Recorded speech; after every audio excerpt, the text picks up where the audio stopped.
Hello everyone, it is Marc Berman from TV Media Insights. It is Tuesday, November 20th. I would like to welcome you back to our daily videocast. We are now just 2 days away from Thanksgiving, so if you have not voted yet in our annual TV Turkeys poll, please do so today. We would like to know what you think the cream of the crop was in 2012. And I'll give you a sneak peek. Leading the pack for the worst show of the year at present is, drum roll please, Here Comes Honey Boo Boo on TLC. Doesn't get much worse than that, so please give us your picks. I have a link for you today on the daily newsletter. I have a few items for you in TV history. We will start with an episode of The Twilight Zone in 1959 called Time Enough at Last. It featured Burgess Meredith, pre the Penguin on Batman, as a bookish individual. He loved reading.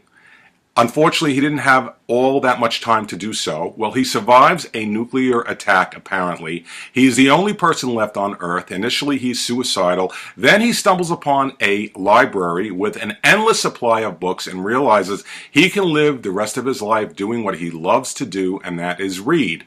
Next thing you know, his glasses fall from his face, break. He can no longer read. That was the ironic twist to what I think was the all-time best episode of The Twilight Zone. In 1968, sitcom Green Acres hit 100 episodes, and I want to break a fallacy right now that a lot of people seem to think that Green Acres was spun off from the Beverly Hillbillies or Petticoat Junction. It was not. The characters of Oliver and Lisa Douglas were introduced on Green Acres.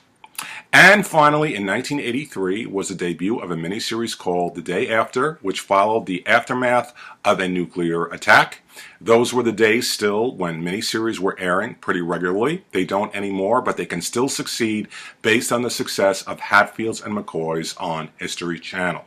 Now let's go to current day TV. We'll move over to Lifetime. They have announced a new docuseries called Double Divas. It is set at an Atlanta-based lingerie store called Livy Ray Lingerie. I think that's how you pronounce it. It will follow the owners of this store, and it begs to ask the question, what will they think of next in reality? Now we have a reality show in a lingerie store, but hey, it's Lifetime.